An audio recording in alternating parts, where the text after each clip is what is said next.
Bonjour à tous. Aujourd'hui, nous allons réfléchir sur la notion du temps. Il y a un temps pour toute chose. C'est le thème de notre rubrique la philosophie en nous, ce que nous appelons aussi la philosophie chez nous. Parce que, avant tout, la philosophie décrit et analyse tout ce qui est en nous et tout ce qui nous entoure. Alors, aujourd'hui, ensemble, nous allons réfléchir sur le thème du début et de la fin d'un règne. En d'autres termes, il y a un temps pour toute chose. Le thème du temps et du début et de la fin du règne ou d'un règne est un thème qui nous intéresse et qui interpelle sur notre conscience, sur la notion du temps. Qu'est-ce que le temps? Qui marque un début de toute chose et la fin de toute chose. Qu'est-ce que le temps? Qui marque, ce temps qui marque le début de toute chose et la fin de toute chose. Le temps, quand on veut le définir, le temps était au commencement.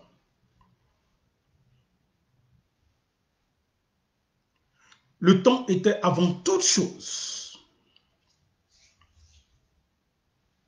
Et le temps nous a vu naître. Avant notre naissance, le temps était déjà là. Et nous sommes nés dans le temps. Et dès notre naissance, le temps a commencé à nous façonner. Le temps a commencé à compter notre temps, sinon notre fin, dès notre naissance. L'horloge a décroché.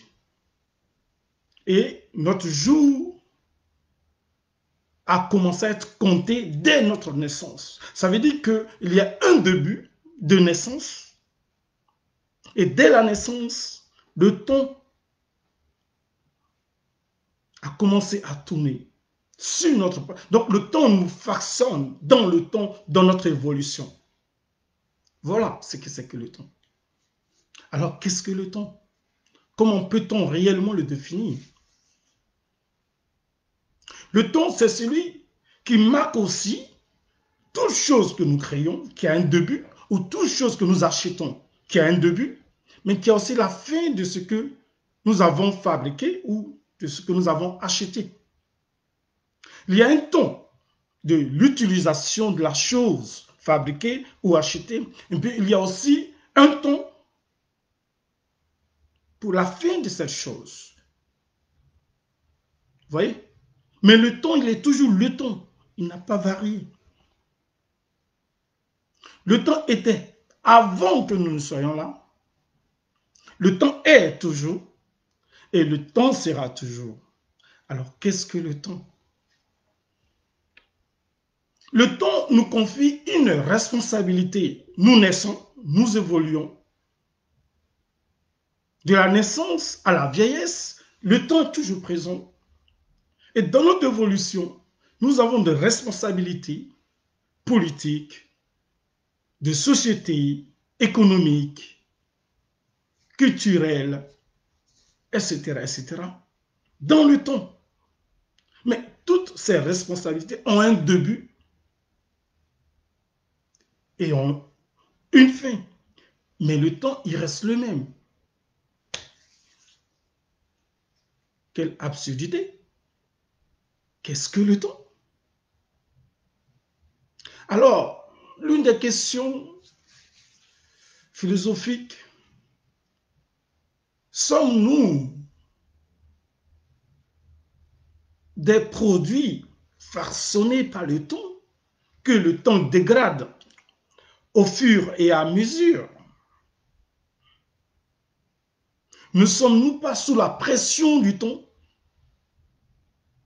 qui nous a vu naître et qui nous voit encore disparaître, comme toute chose faite de la main de l'homme, artificielle, l'artificiel?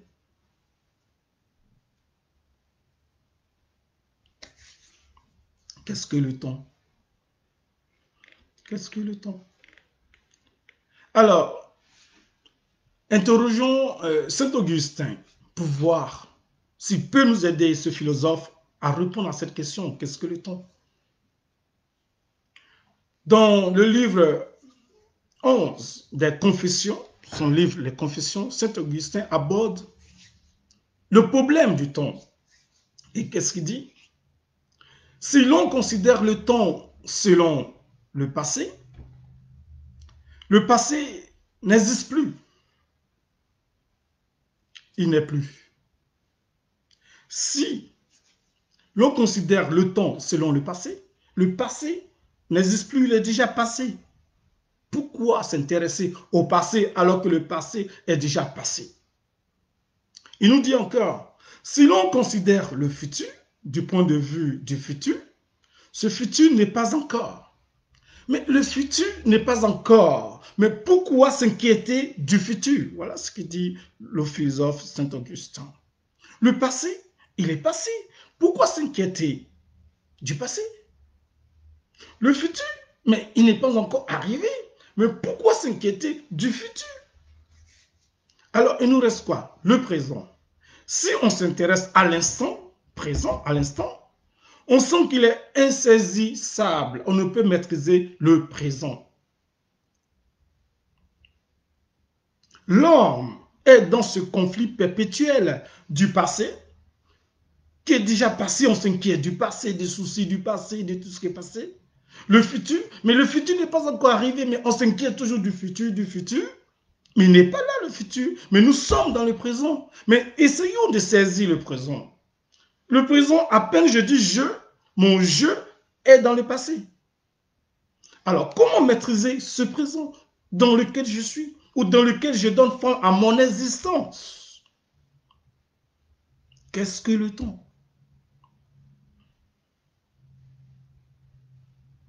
Alors, on poursuit, il dit, alors, qu'est-ce que le temps? C'est quelque chose que je ne peux pas saisir finalement. C'est ce que nous dit le philosophe. C'est quelque chose que je ne peux pas saisir finalement. Le passé, il est passé. On ne peut plus le rattraper. Le futur n'est pas encore arrivé. Mais le présent, mais quand je dis je suis là, le présent, il est déjà passé. Il passe, il bouscule comme une eau qui coule. Insaisissable. Alors finalement, il dit qu'on ne peut pas saisir le temps. Alors, qu'est-ce que le temps? Saint Augustin répond, si personne ne me le demande, je le sais. Si personne ne me le demande, je le sais. Si personne me pose la question, qu'est-ce que le temps? Moi, je le sais. Mais si quelqu'un me le demande et que je veuille l'expliquer, je ne le sais plus. Lorsqu'on ne lui pose pas cette question sur le temps, lui, il sait ce que c'est que le temps. Mais lorsqu'on veut lui poser la question et qu'il veut répondre, lui, il ne sait pas. Autrement dit, s'il sait ce que c'est que le temps sans la question qu'on lui pose, alors la conscience, le temps n'est rien d'autre que ce qui est inscrit dans notre conscience, la conscience du temps. C'est juste la représentation de ma conscience du temps. Autrement dit, le temps est subjectif. Le temps, la conception du temps est personnelle et chacun se représente le temps. Dans l'action qui pose, il y a un temps qui va marquer l'histoire de l'action posée. Dans la représentation de l'action posée dans le présent. C'est ce que nous dit Saint Augustin. Alors, pour résumer sa réponse à la question de savoir et ne pas savoir ce qu'est le temps, il répond par 4 apories. Aporie, c'est rien d'autre que la contradiction d'une logique. Dit et dit le contraire. L'aporie, c'est simplement une logique contradictoire. Il les résume ici par 4 apories, à savoir le temps est, il essaie d'expliquer, le temps est, le temps n'est pas. Le temps se mesure, le temps ne se mesure pas. Les choses passées et futures existent, mais elles n'existent pas. Le temps est un mouvement, le temps n'est pas un mouvement. Le temps est ceci, le temps n'est pas ceci. Le temps est cela, le temps n'est pas cela. Voilà un peu ce qui est. Je reprends ces 4 apories. Le temps est, le temps n'est pas. Le temps se mesure, le temps ne se mesure pas. Les choses passées et futures existent, elles n'existent plus. Les choses passées et futures n'existent plus. Le temps est un mouvement, le temps n'est pas un mouvement. Mais qu'est-ce que le temps? Qu'est-ce que toi qui me regardes, qui m'écoutes, qu'est-ce que le temps? Et sais-tu que ton temps est compté dans toutes tes actions, dans tout ton mouvement, dans tous tes projets, tes ambitions de société, de politique, économique, etc. Sais-tu que ton temps est compté? Dès ta première prise de fonction, la fin de ta première prise de fonction est marquée dans le temps, inscrit dans le temps, en mouvement. Donc, il y a une fin. Il y a un début pour toute chose. Il y a une fin pour toute chose.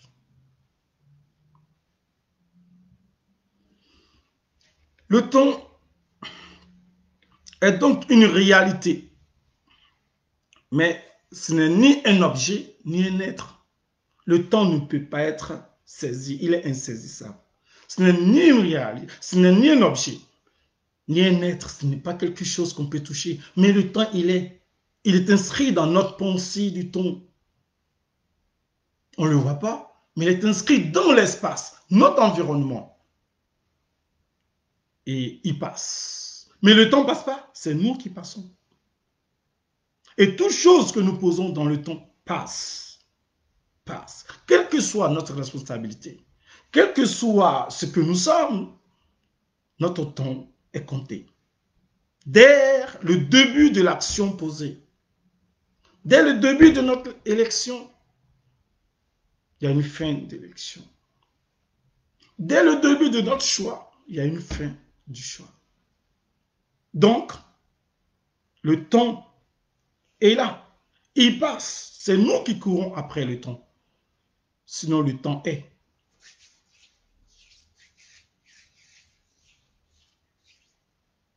C'est pourquoi il est dit que le temps est donc un processus irréversible. Le temps, c'est un processus irréversible. C'est-à-dire que tout ce qui ne peut se produire que dans un seul sens, sans pouvoir arrêter, sans pouvoir être arrêté, ni renversé. Tout ce qui se produit dans un seul sens, qu'on ne peut pas arrêter.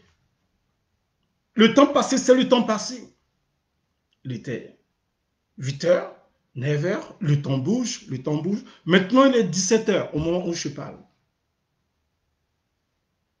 Alors qu'il y a quelques heures en arrière, on était à 12 heures, 13 heures, 14 heures. Donc, irréversible.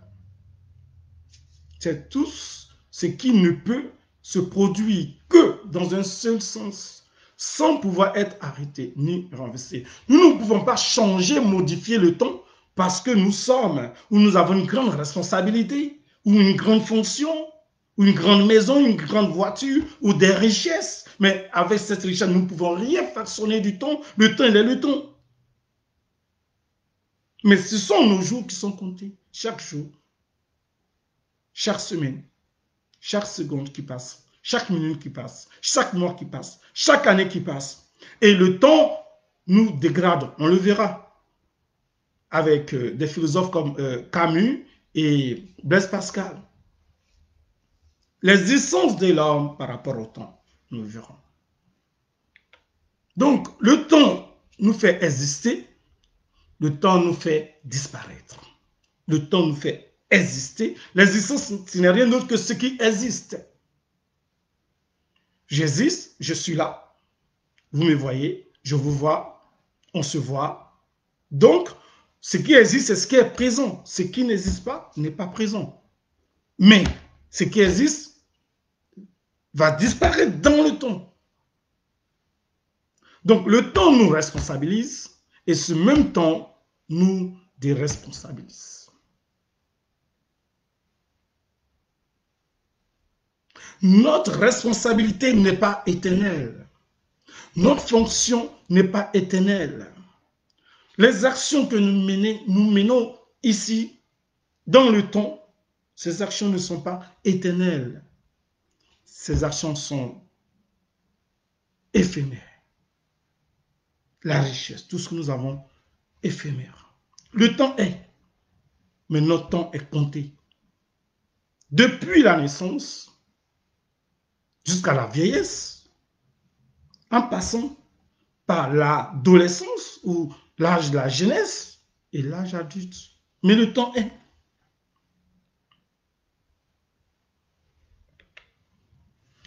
Alors, qu'est-ce que la vie d'un homme, puisque rien de ce que l'homme possède ne restera?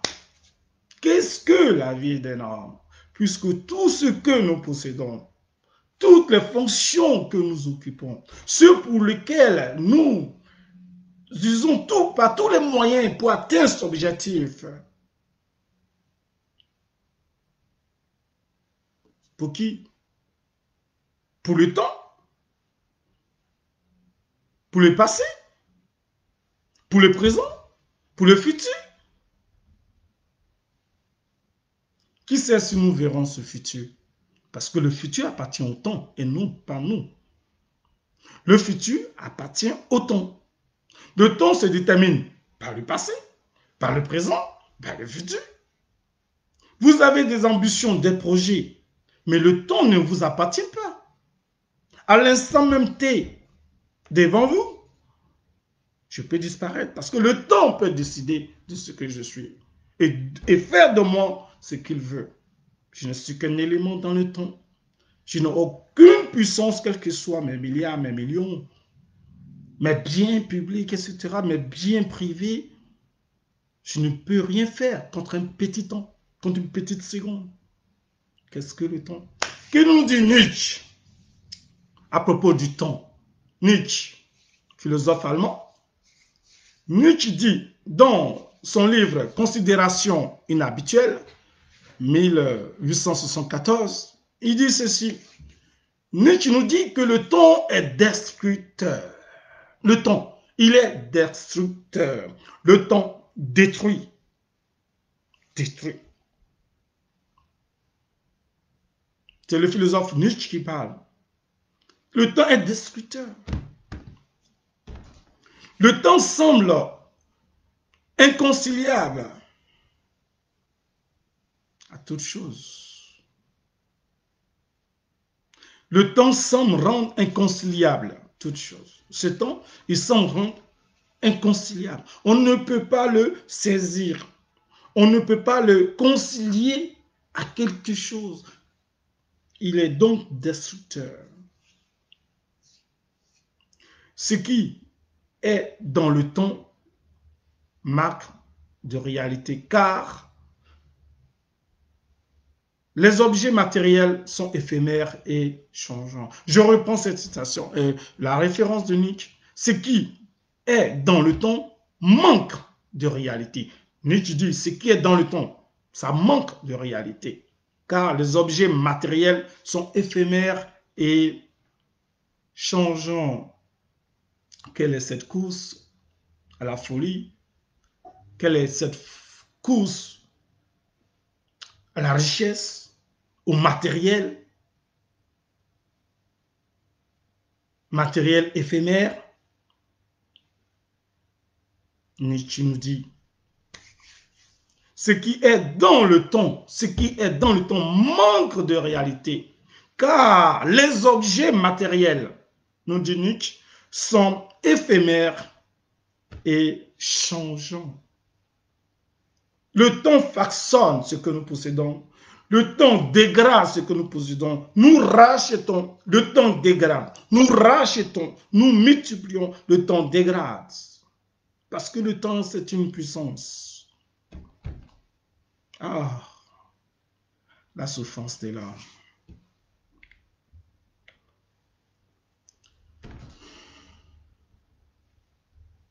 Nietzsche nous dit, ce qui est dans le temps manque de force car les choses se dégradent et perdent leur qualité. Nietzsche. Je reprends les deux citations. Ce qui est dans le temps manque de réalité car les choses matérielles sont éphémères et changeantes. Ce qui est dans le temps manque de force. C'est léger, c'est passager, c'est impuissant. Car les choses se dégradent et perdent leur qualité. J'achète une chemise, elle est toute neuve, bien, mais dans le temps, elle va se dégrader, elle va vieillir, oh, si vous voulez utiliser les thèmes que vous voulez, elle va se dégrader, elle va perdre sa qualité, sa beauté. Oh, l'homme, comme il a été beau. C'est ce qu'on dit. Oh, comme il est beau. Ah, comme elle est belle. Mais on dira plus tard, elle a été belle. Il a été beau. Parce que le temps a laissé sa marque. Tous ces objets perdent leur qualité.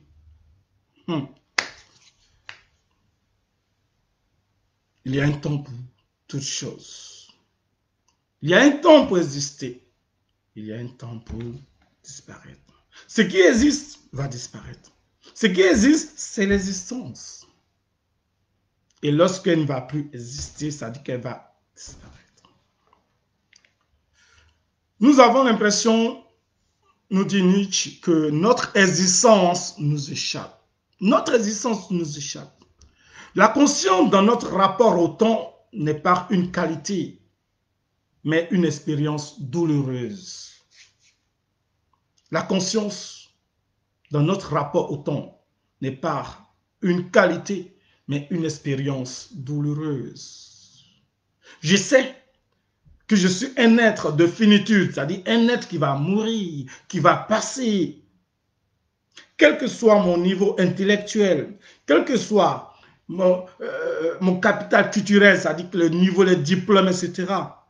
Le temps nous imposera son temps dans toutes choses. Alors nous avons l'impression que notre existence nous échappe. La course au pouvoir, la course au trésor, la course à la richesse.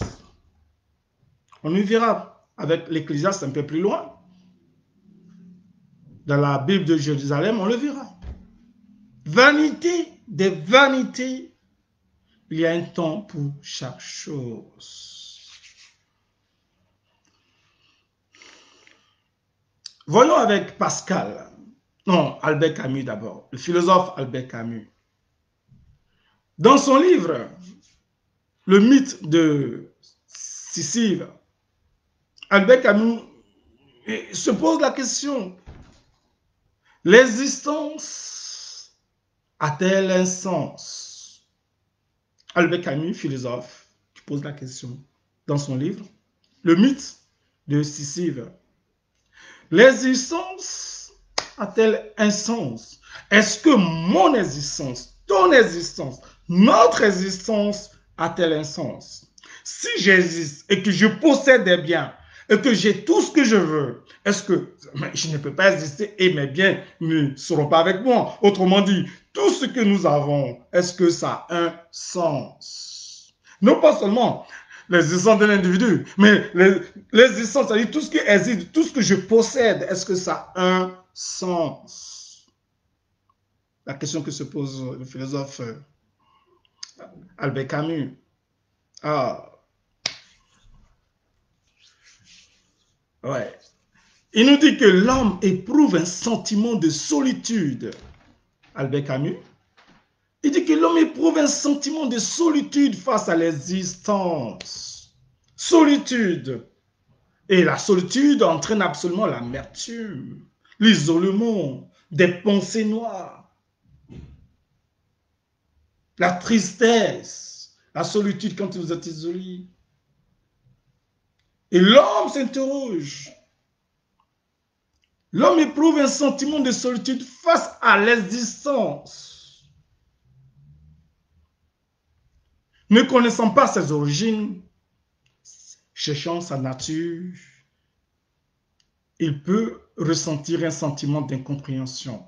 L'homme cherche ses origines.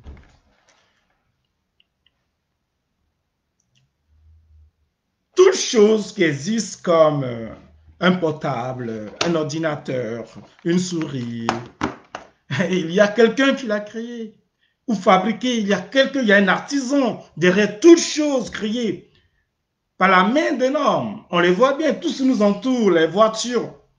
Mais qui a créé l'homme? On nous dira Dieu, ok. Mais personne n'a vu Dieu. C'est ce que nous dit Albert Camus. Le fait de ne pas savoir ses origines, d'où vient l'homme, crée une solitude dans l'homme. L'homme s'interroge sur son existence. Oui. Alors, il dit l'homme éprouve un sentiment de solitude face à l'existence. Ne connaissant pas ses origines, ne sait pas d'où il vient. Cherchant sa nature, donc l'homme cherche son origine, sa nature. Dans ce cas, il peut ressentir un sentiment d'incompréhension sur sa propre existence. D'où vient l'homme? Quelles sont mes origines? Il ne comprend pas. C'est ça l'absurdité. L'absurde. L'absurdité. La vie peut sembler alors absurde pour ce dernier, c'est-à-dire sans aucun sens. Le fait de ne pas savoir mes origines, savoir d'où je viens, ce que je suis, pourquoi j'existe, alors la vie pour l'homme peut sembler, en d'autres termes, l'absurdité, la vie n'a aucun sens, l'existence n'a aucun sens. Pour être clair, pour permettre à tout le monde de me suivre. Voilà ce que dit le philosophe Albert Camus. L'absurdité est une expérience tragique pour l'homme, une expérience douloureuse pour l'homme, un sentiment d'étrangeté par rapport au monde étranger.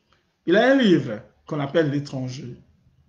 Nous sommes tous étrangers, voici ce que nous dit Albert Camus.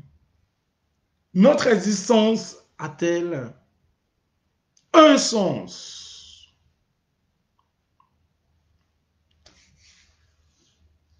Je cite Camus.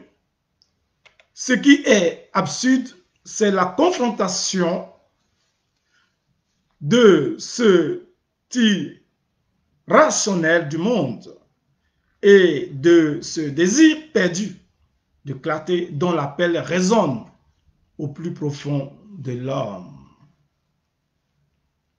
L'homme est dans un monde réel, mais en réalité qui est irréel dans son esprit.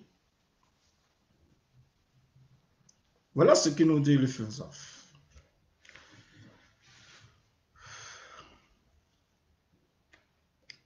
Alors, qui nous dit Lindsay dans le vrai classique du vide parfait? Lindsay, c'est un recueil de fables philosophiques se rattachant en majorité au courant taoïste.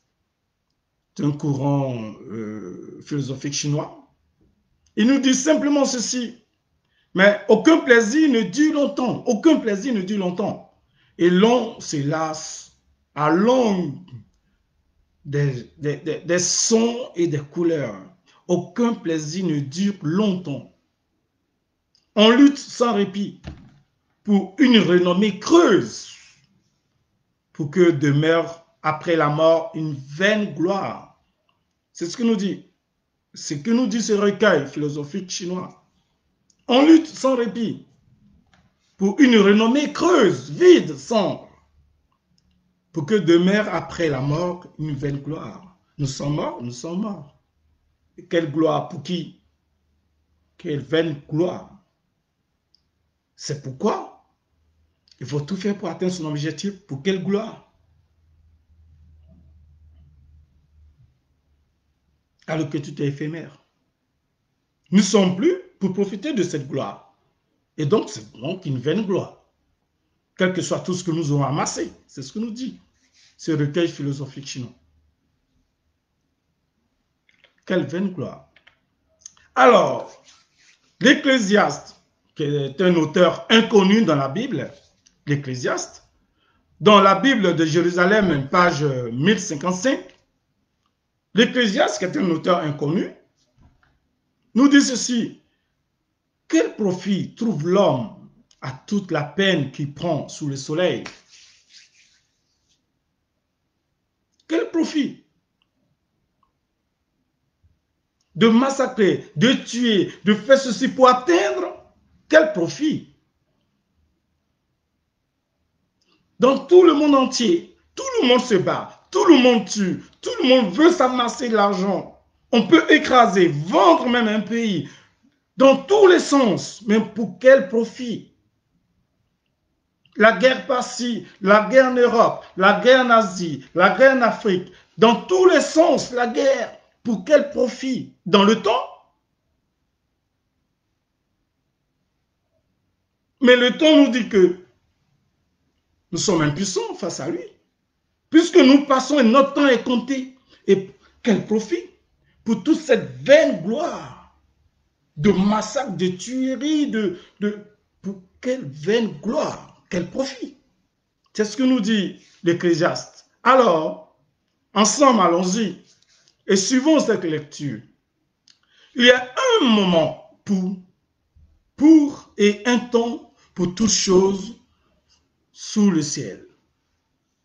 Il y a un moment pour et un temps pour toutes choses sous le ciel. Un temps pour enfanter, un temps pour mourir, un temps pour enfanter. Écoutez bien, un temps pour mourir, un temps pour planter et un temps pour arracher le plant, un temps pour tuer et un temps pour guérir, un temps pour détruire et un temps pour bâtir, un temps pour pleurer et un temps pour rire, un temps pour gémir et un temps pour danser, un temps pour lancer les pierres et un temps pour ramasser. Oh, un temps pour chaque chose.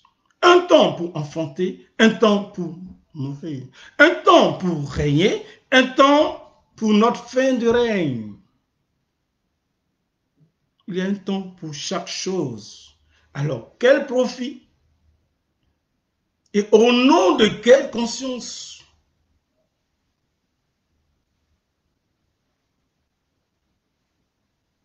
Nous nous levons, nous attaquons pour atteindre un objectif de vaine gloire. Sénèque, un philosophe aussi, dans son livre de la brièveté de la vie, entre 49 et 55 après Jésus-Christ, nous dit ceci. Vous vivez toujours comme si vous alliez vivre. Vous vivez toujours, vous vivez là, maintenant, comme si vous alliez vivre, comme si la vie n'a pas de fin. Vous vivez toujours comme si vous alliez vivre. Ça veut dire que vous vivez comme si vous n'allez jamais mourir. Voilà ce qu'il veut dire. Ouais. Jamais vous ne songez à votre fragilité. Jamais vous ne songez à votre fragilité. C'est ce que dit le philosophe. Vous ne pensez pas que l'homme est un être fragile. Lorsque Rousseau nous dit que l'homme est un roseau pensant, c'est vrai qu'il y a la grandeur de l'homme. On l'a vu dans la vidéo précédente. Mais l'homme est un être fragile puisqu'il est un être de finitude, c'est-à-dire voué à la mort. Donc il y a la fragilité qui est en nous, qui limite l'homme. L'homme est un être inachevé. L'inachèvement de l'homme crée la finitude de l'homme, d'où la souffrance de l'homme.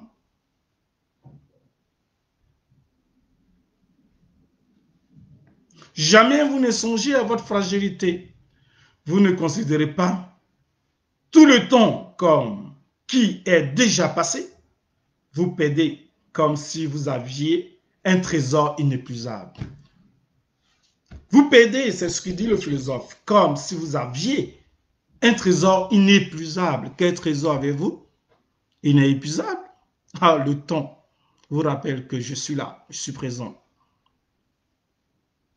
Je vous accorde un temps, je vous retirerai ce temps et votre trésor est inépuisable. Certes, pour l'instant, dans le temps présent, il est inépuisable. Mais pour combien de temps? Et vous vivez comme si vous alliez vivre. Vous perdez comme si vous aviez un trésor inépuisable. Alors, nous allons terminer avec Blaise Pascal, qui est un philosophe, mais un philosophe chrétien. Dans son livre « Pensée », paru en 1670, Blaise Pascal nous dit ceci: « Nous ne sommes pas sereins face à l'existence. Nous n'en trouvons pas le sens et nous sommes inquiets par la mort. » Oui, l'homme vit, l'homme s'amasse beaucoup de choses, la richesse. Mais en réalité, l'homme est toujours inquiet parce qu'il sait qu'il est un être de finitude, c'est-à-dire qu'un être voué à la mort, un homme qui va disparaître. Donc, dans sa richesse, l'homme est inquiet. Quand même qu'il montre son côté jovial, heureux, se fait voir par tout le monde, admiré, il est inquiet. Intérieurement, il est souffrant. L'inquiétude n'est rien d'autre qu'une forme de souffrance psychologique. On peut danser, crier, se montrer, mais en réalité, l'homme souffre parce qu'il pense à sa mort. On peut brandir toutes ces richesses de ce monde. Oui, je suis docteur, je suis ceci, je suis cela, je suis un haut cadre, je suis ceci, je suis cela. Le plus intelligent. Mais en réalité, il y a une souffrance quand l'homme pense que tout passera. Le temps nous dit, il y a un temps pour chaque chose.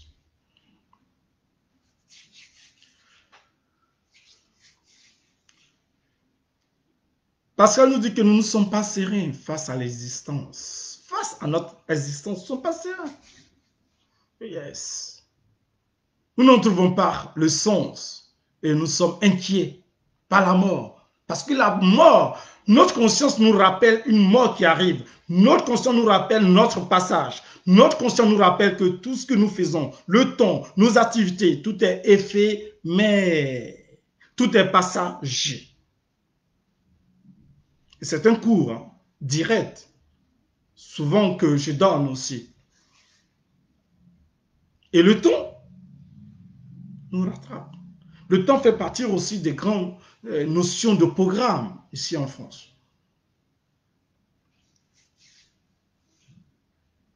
Nous sommes toujours, comme disait Pascal, nous sommes dans le projet ou dans le souvenir, mais nous ne nous concentrons jamais sur l'activité qui est en train de se faire.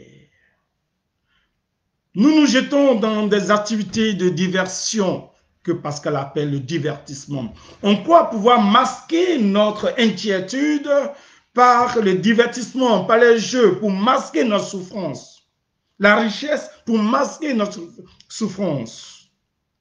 Les trésors, etc. pour masquer notre souffrance. Mais en réalité, l'homme est inquiet. Tout est masqué. Mais la vraie vie de nature, de son existence, l'homme est souffrant. Toutes les activités sont divergentes et divertissements, car elles nous occupent. Nous posons sans cesse des buts à atteindre. Nous posons sans cesse des buts à atteindre, des objectifs à atteindre, des projets, des convictions. Oui, toujours l'homme est dans l'ambition, dans les projets, mais le temps ne vous appartient pas, nous dit Pascal. Blaise Pascal, le philosophe. L'homme est toujours projeté, réalisé, pour masquer son inquiétude, sa souffrance interne.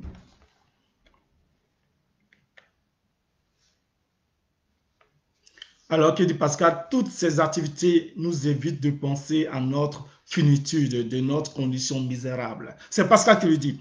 Toutes ces activités nous évitent de penser à notre finitude, de notre condition misérable. L'homme est misérable, sans le savoir. Sa misérabilité exprimée par son inquiétude, sa souffrance, masquée par la richesse qu'il veut atteindre, la gloire, vaine gloire qu'il veut atteindre. C'est Pascal qui le dit, le philosophe. Et on va terminer. Cette fuite est un échec, nous dit Pascal. La fuite de l'homme masquée par le divertissement, par la richesse, par tout ce que nous voulons, est un échec. Quand nous ne sommes pas heureux, Pascal nous dit, c'est un échec quand nous ne sommes pas heureux. Le bonheur est-il de ce monde? Le même Pascal nous dit que cherchez d'abord, c'est un philosophe mais chrétien, qui nous dit cherchez d'abord le royaume des cieux. Ce n'est pas moi qui le dis, c'est Pascal, philosophe, qui le dit. Le vrai bonheur ne peut être ici. La richesse, l'argent, les avions, tout ce que nous possédons ne peut pas nous rendre heureux. Non. Mais de chercher d'abord un monde spirituel. Un monde spirituel. Le monde spirituel, c'est le monde irréel. Nous sommes dans un monde réel. Or, ce qui peut rendre l'homme heureux, c'est le monde irréel. En d'autres termes, est-ce que le réel ne trouve pas son fondement dans l'irréel? L'irréel n'est-il pas le sens même de toute chose? Voilà la pensée philosophique de Pascal. Le réel peut-il rendre heureux le réel? L'homme est un être avant tout aussi réel, physique qu'on peut voir. Quand même qu'il y a la spiritualité en nous. Mais nous restons toujours des hommes dans un monde réel qu'on peut voir, qu'on peut toucher. Mais en réalité, est-ce que l'argent qui est matériel, la voiture matérielle, la richesse matérielle peut rendre le matériel que nous sommes heureux? Non. Il n'y a que le monde irréel, le monde spirituel, le monde des cieux, etc., qui peut rendre l'homme dans la perfection, le bonheur, la joie de l'homme ne peut venir que de notre monde, qui est au-delà du monde réel, qui est passager, un monde réel qui va détruire. Voilà ce que nous dit. Voilà ce que nous dit Pascal. Donc, la joie, le bonheur de l'homme ne peut venir d'un monde réel, qui est le monde réel, qui est matériel, matière, qui va disparaître. Mais dans un monde spirituel, au-delà du monde réel.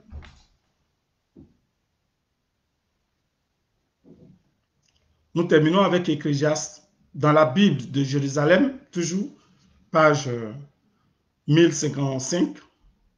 Un temps pour tuer et un temps pour guérir. Un temps pour tuer, mais un temps pour guérir. La guérison n'est rien d'autre que le changement de situation. La guérison n'est rien d'autre que, il y a un temps pour tuer, mais s'il y a un temps pour guérir, mais la guérison n'est rien d'autre qu'un temps de changement total, de paix, d'amour, de partage, d'équilibre, d'emploi.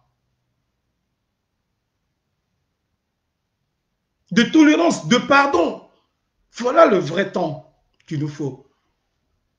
Il peut y avoir un temps pour détruire, il peut y avoir un temps pour tuer, mais il y a un temps pour guérir. Et le temps de guérison est proche.